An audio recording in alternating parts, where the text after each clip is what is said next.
gonna start recording.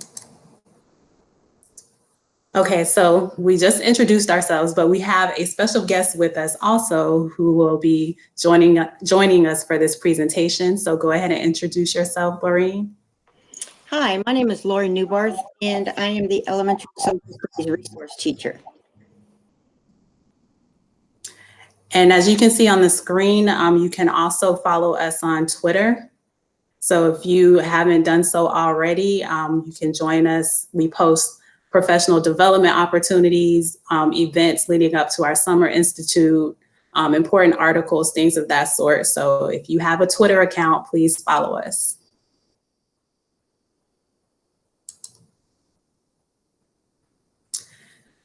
So we're going to start with our welcoming ritual. I want you to briefly introduce yourself and answer the following prompt. So one success you recently had was, and it can be professional or something outside of teaching. You can place your answers in the chat, or you can unmute yourselves and answer the prompts.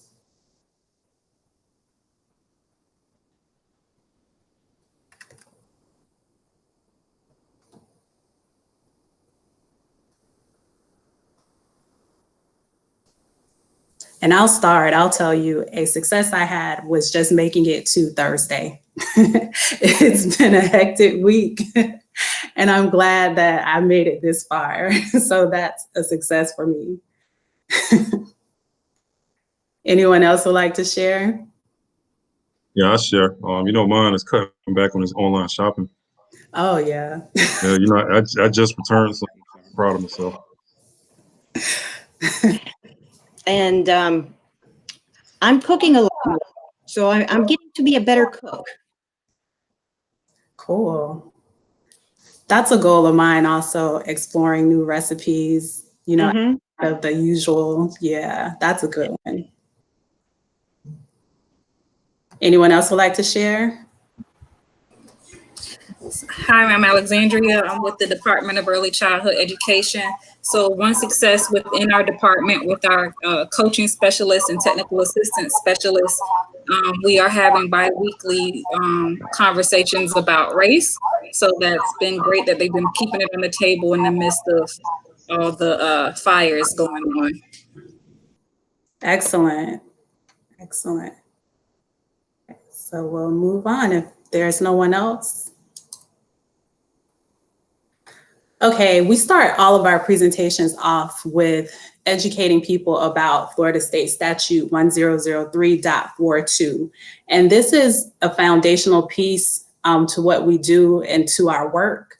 So we always want to stress that the state statute is to address not just civil rights and slavery, but it's also addressing African history, is addressing issues and historical events prior to slavery that engage our students, a lot of the things that are omitted from our textbooks, a lot of the content that they don't hear about. So it addresses the history of African Americans, including the history of African peoples before the political conflicts that led to the development of slavery, the passage to America, the enslavement experience, abolition, and the contributions of African Americans to society.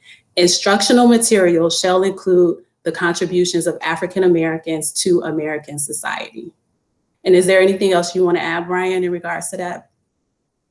No, and just kind of point out a few parts of the state statute, and just making sure that when we read the statute, we fully understand that this statute explicitly spells out that we should be teaching, we should be required to include the instruction before slavery. Our traditional Eurocentric narratives or our traditional colonial narratives usually paint the picture as if the history of Black people or Africans started with slavery, but we got to think beyond that. And also one of the things here that it just gives real general the description, we say instructional materials, which shows that we can embed and integrate this history and include these histories, instructional materials, curriculum, and subjects beyond just social studies. Thank you. Okay, rethinking the narrative. I know you wanted to discuss this one, Brian. Yeah, absolutely. I'm getting a little bit of feedback. Real quick, please. Thank you. Yeah. Appreciate it. So as we talk about our foundations, where should we start in rethinking, it's about the foundations of elementary teaching African American history and elementary curriculum. There's a few things that we must start with. First of all, let's rethink the narrative. First of all, let's rethink the foundations and the starting point. It is very erroneous and it is very psychologically damaging first when we start the history of African people, Black people with slavery. We must acknowledge when we teach that history or include that history in whatever we do, that we make sure that we understand that the history of African people goes beyond slavery. And there's thousands of years of extensive history throughout the African continent, not only the African continent, actually throughout the entire planet of Black people. Also shifting away from an impression-centered conceptual framework. And what that means is that traditional narratives, even though there is a lot of hard history within this history, not all of it includes that. There are so many topics, so many people that can be addressed, so many historical events that are included within a timeline of African people that is not filled with oppression, not deal with slavery and some of those hardcore subjects that we usually hear within those histories. And the reason I included that is that, we go out and we support schools, and sometimes, especially during Black History Month, as some of our schools, choose to commemorate Black history, that we see the common narrative just keeps playing out, perpetuated, of our kids talking about slavery, talking about civil rights, talking about our struggle through racism and Jim Crow. And those parts are it's included in our history, and it shall be, because that right there shows our resilience, it shows our perseverance. It teaches our kids the ability to be able to organize and fight and become change makers, and it also influences our children into social action. But we got to shift the way of making sure that we expand that narrative beyond just that conceptual framework, and also including the contributions of the entire African diaspora in the Western Hemisphere. That includes the United States, Latin America, and the Caribbean being part of Latin America as well. I just wanted to make sure that we emphasize that. And understanding, first of all, all of our students in our classroom identify as African American. We, right here in Palm Beach County, we have a significant Haitian population, and Black students who come from Jamaica, other parts of the Caribbean, and some who also have multiple identities, who are also Hispanic, Latino, or Latinx. That we must make sure that we include those histories when we say across the entire African diaspora, just not here within the United States. One of the terms that I would love to use and even place within the title of this office is that this is called Afrikaner studies. All right, not African and African American studies. Those two things kind of mean the same, but Afrikaner studies expands that. Also, emancipatory rereading, making sure that we include the voices and experiences of all people involved in historical events. Just making sure, like, for example, within African history, one of the problems, something that I've noticed that is problematic, is sometimes we exclude or even marginalize the voices of women within a history. So making sure that we bring in those perspectives within historical events. Like, for example, we take something like the Montgomery bus boycott, right? And we give all credit to MLK and his organization and Dr. King, who did magnificent things and took a great leadership of that movement. And even sometimes those traditional erroneous narratives of Rosa Parks that she got involved by happenstance. But if we recenter those voices, if we go back and reread that, we will fully understand, for example, that Rosa Parks, and even before Rosa Parks, called that COVID, had a part in that process. And Rosa Parks was a very active, knowingly participant of being arrested that day on that bus as being the executive secretary for the NAACP. And understanding even the next day to spearhead that movement, there was a woman named Joanne Robinson who started the Montgomery bus boycott. And there were other people involved, and understanding that we must bring in those voices, bringing in the voices of women, also bringing in the voices of the LGBTQ community as well within that history. So making sure that when we look at even historical events that are not really necessarily focused on African American history, but making sure that we just don't look at it from one single story or one single narrative or perspective, that we bring in multiple perspectives and multiple voices within those stories. Next slide.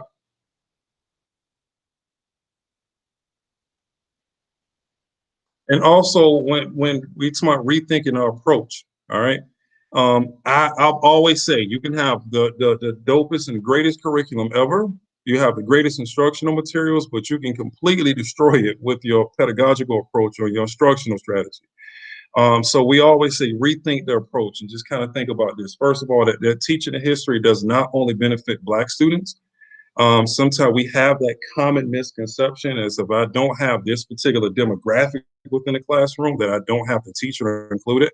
We must understand that all of the different histories that are even within this expansive title that we represent, the work that we represent, benefit all children. Now, understanding that, yes, teaching this history brings us esteem and self-identity and helps build pride, which translates into the academic achievement for Black students. But understanding as well as teaching this history helps develop an understanding of each other, that we can see each other from each other and understand each other's stories, our perspectives. And we have a powerful role in education that we can reshape our future, that we can reshape and rewrite our current history by eradicating racism and discrimination and some of those learned behaviors that indoctrinates us through this sometimes deficient educational system, or even what I even say, one of our systems of oppression. Also, the history is not peripheral to or isolated from the core narrative.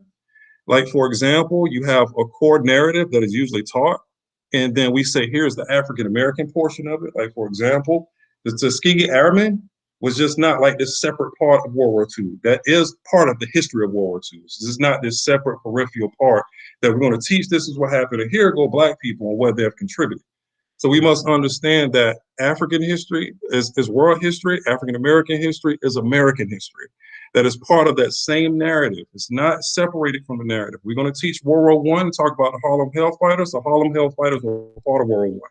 Tuskegee Airmen, same thing, and so much more stories and narratives throughout history. And also dismantling hegemonic beliefs. And that's just the approach sometimes that when we look at our children and we look at children of color, Black and brown, at a deficit. All right, that we're using this curriculum to fix these kids or empower our students. One of the things I would constantly say that we use this history as an empowering curriculum so our kids can discover and tap into the power that is already within them. You know, we're not trying to place it or instill anything like I have the power, here it goes. But we're helping our students understand their value and understand that they're validated through when they walk into the classroom, that we're not here to fix them, but we're here to use this curriculum so those kids can identify who they truly are by understanding that they have great ancestors who have done great things to our history and who have made valuable contributions to history, and they're connected to those same people, so that power is within them already. Also, understanding that history is not isolated to the past and away from the communities of our students. Our students have a habit of thinking that history is this isolated, faraway thing, but understanding that history is something that's in the making. It's past, present, and future. And also, there's so much valuable history that can be taught right there within their local communities. There are elders right there in their communities that can give them a lot of information of historical events and things that have happened right here locally. Sometimes we look far beyond just our local communities to teach what we know as engaging history. We find so many topics and interesting stories, but sometimes we can look right here within our own neighborhoods and right within the neighborhoods that some of our kids and our students exist, and find so much story. And there's so much that they can uncover and discover. It can be something as simple as a street name. Or what does that name come from? Or even some of the buildings and community centers that are in their communities. Who are they named after? What did this person do and what did they do? There's so much value that can be found right here in the present that we don't have to look so far in a distant past. And also shifting away from prepackaged curriculum. This right here is something I kind of stress at the district level. And sometimes we mandate and we stress so much with standards. We stress so much with standardization. But sometimes when you have this prepackaged curriculum and this is all your lesson plans and go step by step, sometimes that doesn't allow you to bring in those experiences. And sometimes that doesn't allow you to alter and augment instruction based on the relationships that you find out that you develop with your students, and also based on what you can learn from your students and making sure that their voices are within that curriculum, that their voices of value in the classroom. So we're going to rethink our narratives, and also, most importantly, rethink the approach and how we view our students and how we view our curriculum and how we deliver it to our students. Well, thank you, Karen. Thank you. Okay, next we're going to talk about Dr. James Banks' levels of integration. And this is also another foundational piece that we introduce educators to when we talk about transforming the curriculum. So these levels of integration are referred to as approaches. And the first approach is the contributions approach. This is the most common one that we see a lot. It demonstrates integration at a basic level. The focus is on heroes, holidays, or specific celebrations such as Black History Month. So every year we see, a huge celebration in February and a huge focus on Black history, but it should be integrated throughout the school year. So once again, the first approach and the most basic one is the contributions approach. The second one is the additive approach. This is when perspectives are added to the curriculum, but the curriculum itself doesn't change. So we're just adding in more instructional materials, or teachers are teaching their usual subject areas and they say, okay, well, I'm just gonna add this content in real quick, and the curriculum doesn't really change. The transformative approach is when the curriculum is changed and it allows students to learn about different perspectives of a historical event and also bring their own perspectives into the classroom and into the learning experience. The students are exposed to perspectives of African Americans and other groups such as Hispanic, Latino, women, indigenous groups, and so forth. So once again, the students are able to bring their own perspectives in and also learn about one another. Social action is the highest approach. The students learn about a problem or an issue and they take action. It can be an issue within their school campus or in their community, but this gives the students the opportunity to apply what they've learned. And they can apply this knowledge to evoke social change. And Karen, can I add something real quick and just provide an example? Matter of fact, I had a teacher email me 2 days ago. She's an ELA teacher, which is great. So first of all, that's an example of how it can be integrated within other subject areas outside of social studies. And she is an ELA teacher, and what she did is had her students read the letter from Birmingham Jail by Dr. King. So what they did is they read it, they analyzed it, and as a follow-up assignment, that those students are to craft their own letter based on a topic or of social justice within their community. And it's supposed to be addressed to either a community leader, politician, or whoever they choose that has influence within that sphere. Yeah, that's a great example. And once again, it engages the students. Let's see. Change my screen. Okay, the curriculum framework that we follow, we always get the question, what's appropriate for elementary school, where the focus should be. We don't want to introduce the students to content that they may not be cognitively ready for. We don't want to teach Jim Crow to kindergartners, for example. So this framework gives you, a framework for what you can teach within your classroom. So when selecting appropriate content, resources, or materials, educators are encouraged to follow the African American History Task Force Matrix for grade level appropriateness. The matrix is a framework consisting of themes for grade level appropriateness. So for grades pre-K to second grade, the focus is on culture and provides students with exposure to basic beliefs, customs, traditions of their own and African American families throughout the use of stories, legends, and myths. For grades 3 through 5, the focus is on the dynamic dimensions of the historical and physical development of Africa with respect to the country, state, and the biographies, timelines, and critical events in science, literature, technology, and culture. Particular attention will be paid to how these developments impacted the rest of the world. So once again, for if you need guidance as to what's appropriate and what the focus should be, you want to stick to the curriculum matrix.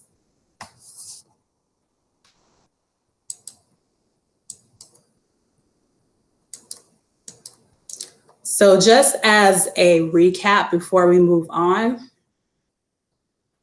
some of the things that you want to focus on to build that foundation for your elementary students is to make sure that the resources and the content that you're using align with the Florida state statute. We want to also remember Dr. James Banks' levels of integration, and the goal is to shift more towards the transformative approach and break away from just surface level learning and the contributions approach. We want to engage the students and make them responsible for their own learning. As they go throughout elementary school, middle school, they'll carry that on into high school and so forth. Follow the grade level appropriate content, follow the matrix for that. And remember, with this process, your resources should be unmarked and seamless. This whole process should be normal to students. They should expect to come to your classroom and see themselves and see others.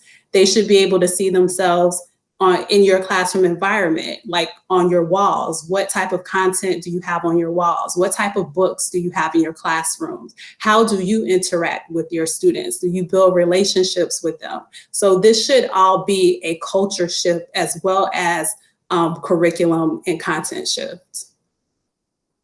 Are there any questions so far before we move on to the second part? Is everybody good? Okay. Okay, so Laureen is going to talk about infusion. What is infusion? Would someone like to, would someone like to take a guess? Okay. Infusion is bringing into as a part of, not as separate, not in place of. Effective infusion occurs when the content addresses the contributions of all groups and individuals.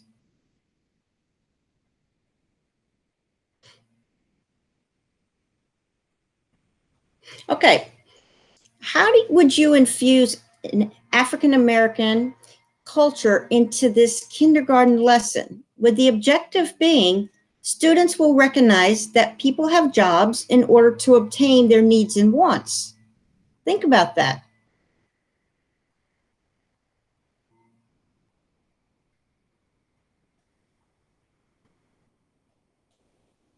Does someone want to share with us?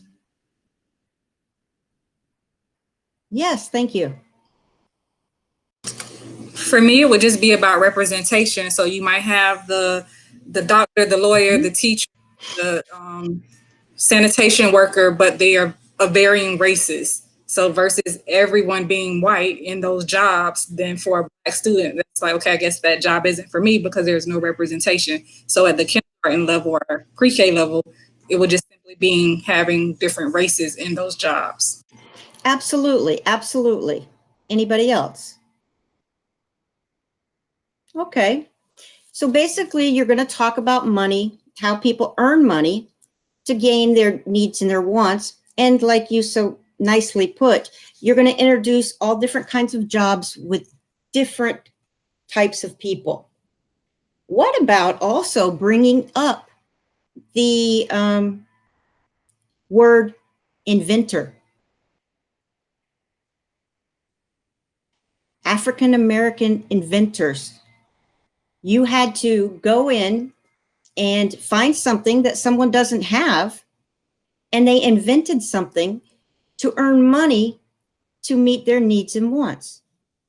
What about Madam C.J. Walker? George Washington Carver? And I'm sure we can come up with a lot more.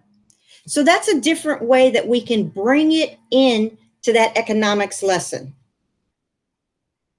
Any questions? Okay.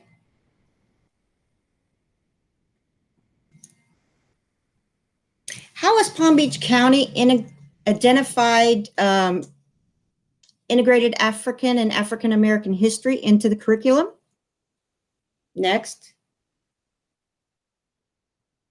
Okay, what we're going to do is I'm going to show you exactly where in Blender and other places that you're going to see where it has been infused. This is a kindergarten. Is it kindergarten? Yeah, it's a kindergarten's homepage in Blender. So for kindergarten through second grade, it's a little different because you have lesson plans that have the objective. It has all the material. You have your opening, you have your activity, your closing, your daily assessment. Kindergarten through second grade have those. So this is the homepage of the kindergarten.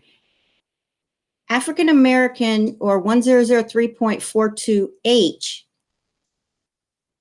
or any of the 1003.42 have been identified, and you can use two documents.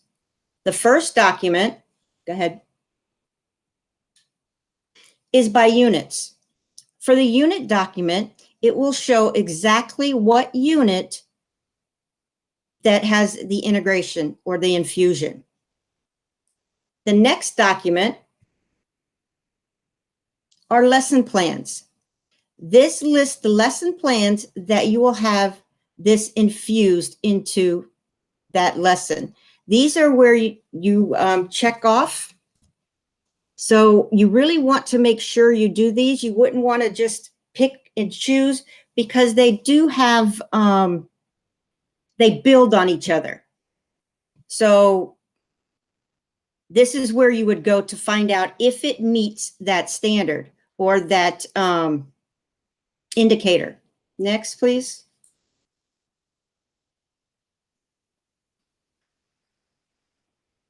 Okay. The required instruction is also identified in the lesson plan under the attributes tab. As you'll see the gray arrow, there's an attributes tab, and down here, it tells you which of 1003.42 has been infused or integrated into this particular lesson. Next. An asterisk is used to identify an aligned 1003.42 content in scopes and sequences, lesson plans, and resources. This is a kindergarten scope and resource. As you can see, African and African American history has been infused in the lessons that are boxed with a red box. They also have the asterisk 1003.42H.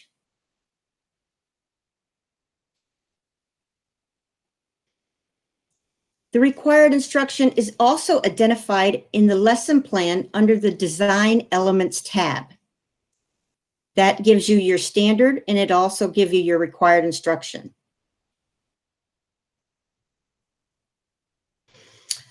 A new addition to elementary social studies this year is the unit lesson plans and resource document. This document will eliminate the need to open various sections in Blender during a lesson. The identified required instruction is located at the top of the lesson.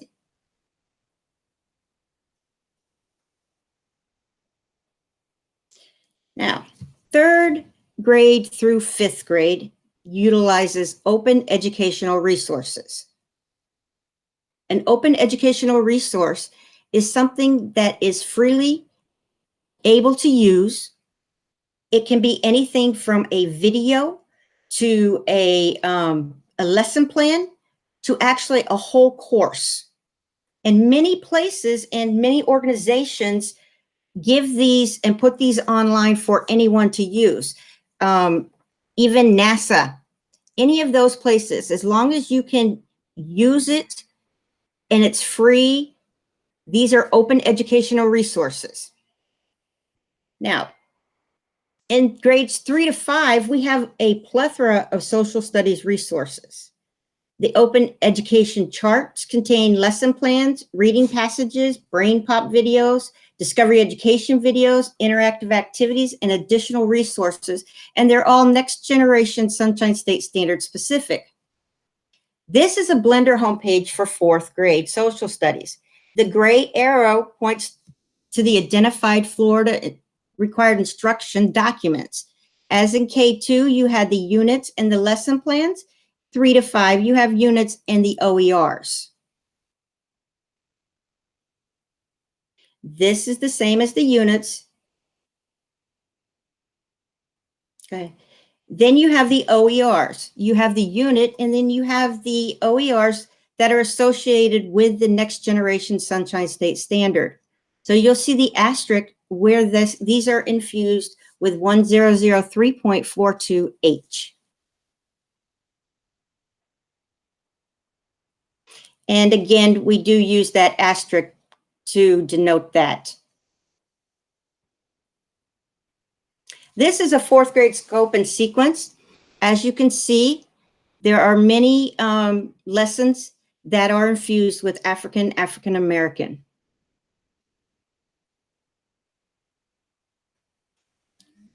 This is the resource chart. This is a 4th grade resource chart. And you will see that it is denoted with the asterisk 1003.42H. Here you have your Florida memory lessons, the History of Florida tabloid, which is put out by the Palm Beach County Historical Society.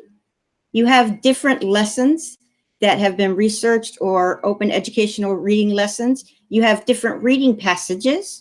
You also have from our portal, Brain Pop Junior or Brain Pop, and other additional resources that go along with that standard.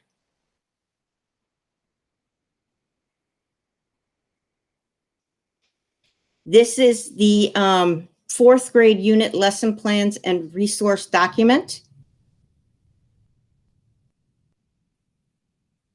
Okay. Our district is very fortunate to have a fantastic African American, Latino, Holocaust, and Gender Studies department. This department created African American read aloud lesson plans for teachers in Blender. This is a kindergarten lesson plan for the book Honey, I Love by Eloise Greenfield.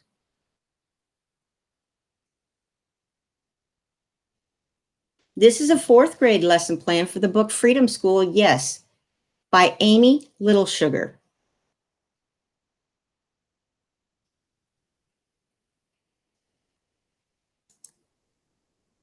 Thank you, Laureen. I want to take a few minutes to also show you some of our Blender resources. If you haven't done so already, please check out our Blender page for elementary. We updated our resource page. So I'm going to go ahead and show you, let's see. I'm going to stop presenting for a second. Actually, let's see if it'll work this way.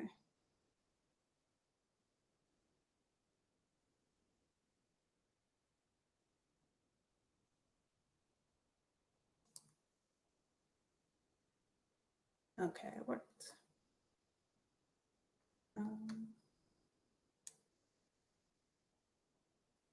So once you go into Blender, you want to look under the elementary section for African American history, supplemental lessons and resources for pre-K in grade 5 through to grade 5. And you want to select resources. So once you go there, you want to click on the link and you will see our Google document that has all of our resources here.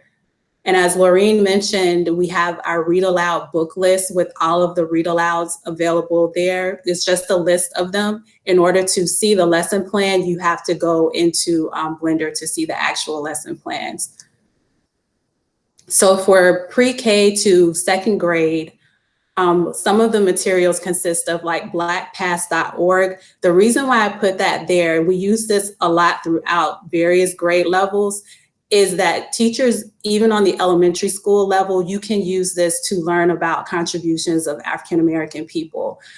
It is not appropriate or grade level appropriate for elementary school as far as like rigor. It could be too rigorous for them, so don't just assign a passage, but use it as research for yourself to learn about African American people who've made contributions, or you might want to use it to do background research before you start a project and so forth. So it's a huge database that you can search through, and it has a lot of great content.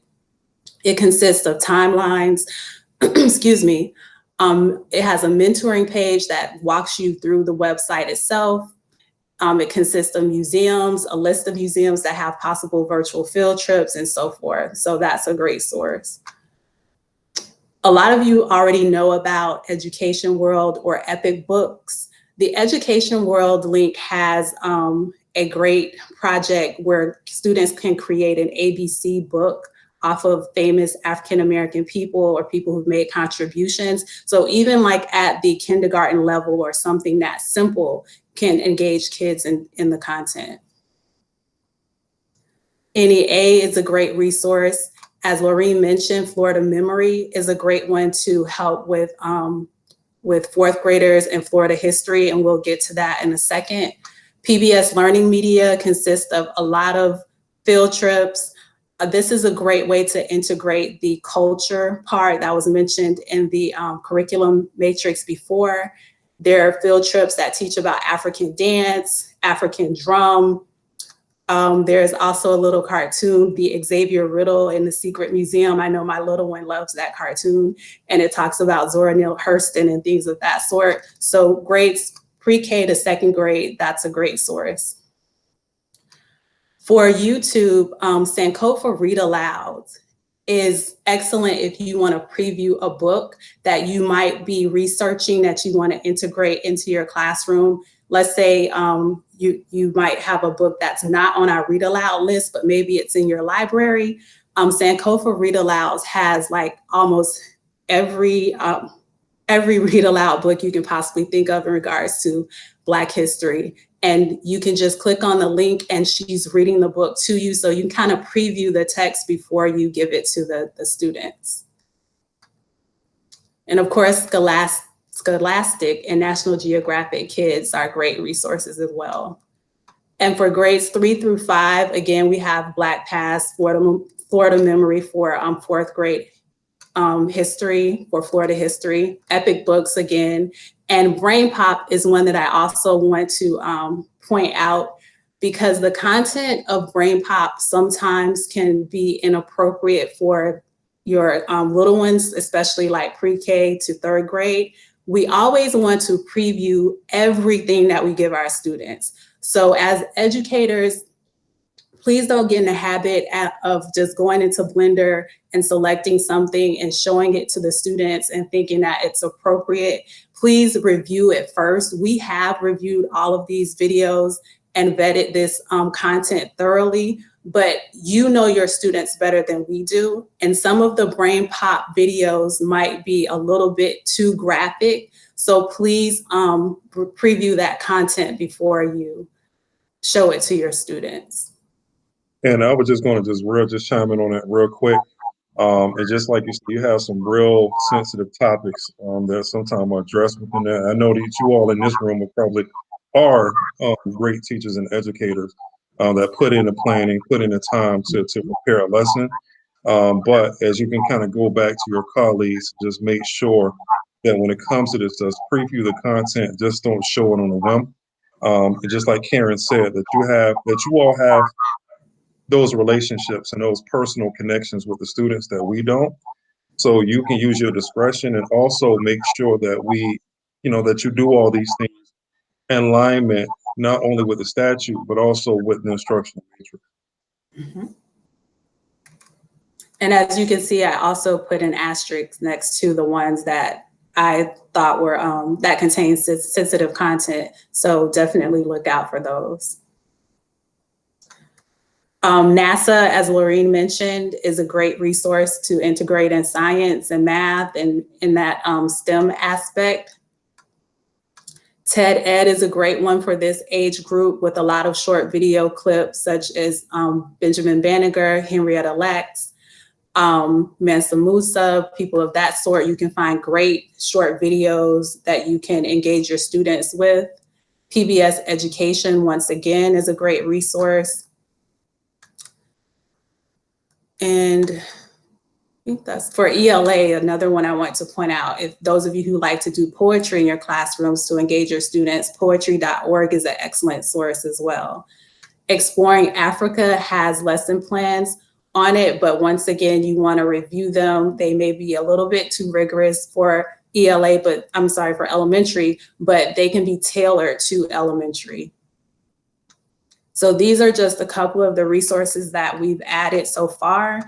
We do constantly update it as we find new materials and vet them to make sure that they are appropriate. So continue to check back. And if you need any support as to how to implement any of these materials in your classroom, please reach out to us. Are there any questions so far? No? Okay, cool. Go back. Make sure I didn't skip one. This is our Google Classroom information. This is the code to get into the classroom, and I will also put the link itself in the chat right now so that you can get to it that way.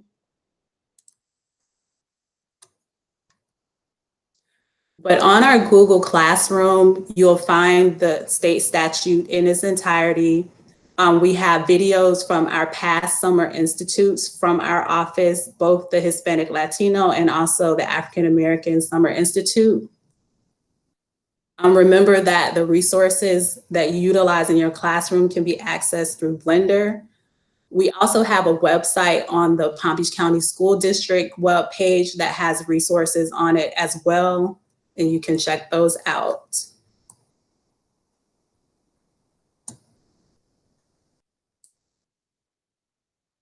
Oh, and we're almost to the end. So hopefully you all can chime in and answer the optimistic closure. So the question is, considering everything that you've learned today, and remember, this is just a foundational course. So we're laying the foundation for our elementary school students. So as we go forward, how do we affirm students of color positive sense of self throughout their educational experience? And what actions are you going to take moving forward?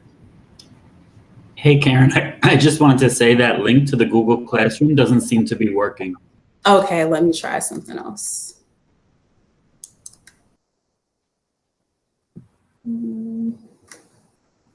But the class code does, because I just did it on my phone. Okay, great. So let me see. Link didn't work for me The link didn't work? at first, but when I did it again, it worked. For me, the link didn't work. I don't know, maybe it's just me, but oh, actually someone else wrote they got hurt with the link too. Yeah, Judith said the same thing. Let me see if I can share it a different way.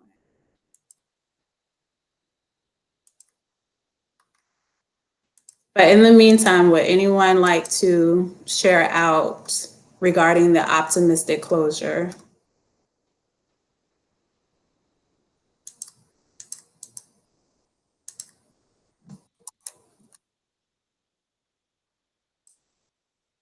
I can share out. Okay. You say, how do we affirm students of color positive sense through their educational experience? Just making sure that their voices are heard. That we as educators make the effort to bring in their experiences, just bring in their culture within the classroom. Just that you create that sense of belonging and familiarity and comfort for our students. When they hear about their culture and things that they can connect to and something that's relevant to them, it increases that engagement. So when you affirm that who I am and you validate my humanity and my contributions, and I'm validated and I feel valued in a classroom, I feel connected and I still feel part of the educational process. I don't feel like it's something that's being forced upon me like we do in our traditional classrooms. When we leave out those histories, we leave out those experiences, or we have this approach like we're trying to fix the kids, like everything is wrong with them, the way that you speak, the way that you look, the way that you dress. We have these implicit biases about these students, and that creates that disengagement. And as we see, that's something that has happened across the whole historical spectrum of public education that has created those despondent or that disparity gap, that achievement gap between Black and white students and students of color, period, and white students. So you include me in the conversation, bring me into the conversation, and not only bring me, but bring me in as someone that's valued. My whole engagement is going to look different. And we've seen numerous examples when students are allowed to even choose, or students' voices are included in the process. Just the engagement, just the way that they interact, and just their enthusiasm about learning. They make the connection of why and how. It's an excellent point. Anyone else would like to share? I think Alexandria said it well early on about the representation, whether it's through the literature, through the social studies content, but being seen and being seen in all different roles. I hadn't really thought about what Brian was saying about the Tuskegee Airmen as being an afterthought or a separate from history. So I think having that big picture look and the representation is really important at this level.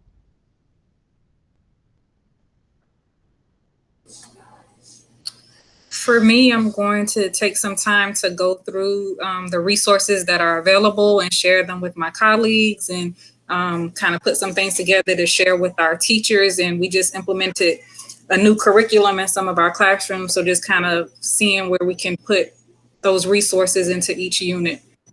Not so much that it's ready-made, but easier access, if you will. So hopefully then the teachers will utilize it. And I was going to piggyback on Alexandria's, just making sure that we all know where the information is, the resources, make sure it's shared. There's a lot out there, and we just make sure that people have access to it.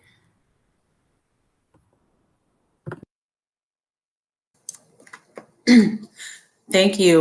Those are excellent points. And I just want to reiterate that, once again, this is just a starting point. We're talking about building that foundation. So when you stress that to your colleagues, that they can just pick a starting point and look at the resources, see where they can implement them in their classroom, and try not to do it as an extra thing, but just see how they can seamlessly integrate the content to engage the students. So we need to stress that and provide that support to make it, as obtainable as possible.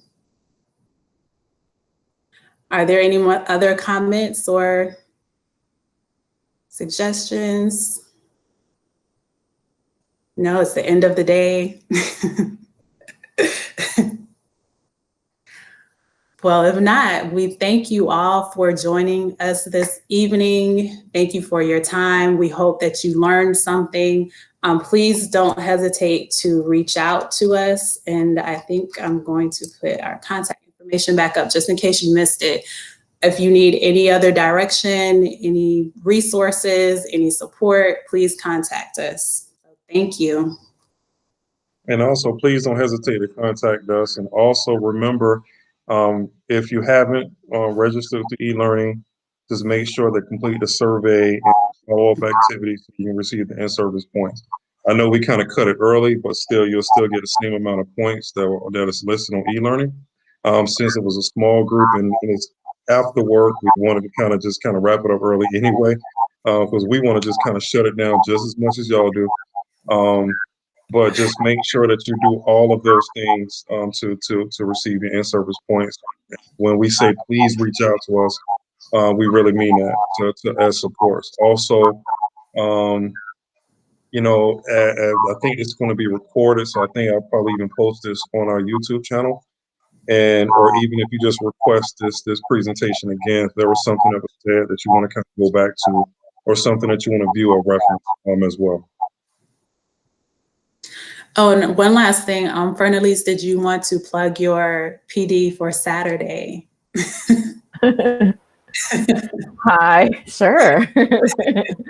Hi, my name is Fernelise, and I work on Brian's wonderful team.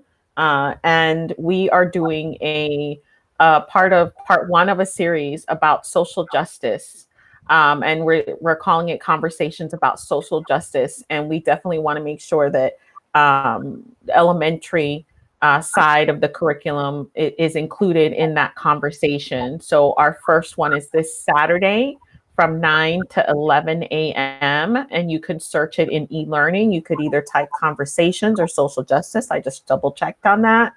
And the other presentation will be in December, and that information will be forthcoming as soon as we get it set up in e-learning. So we definitely invite you to join, and we will be recording that as well. Thank you. Thank you.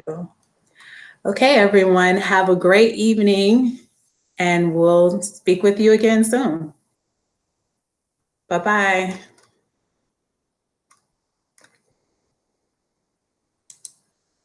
Dominic, I wanted to ask you something before you go.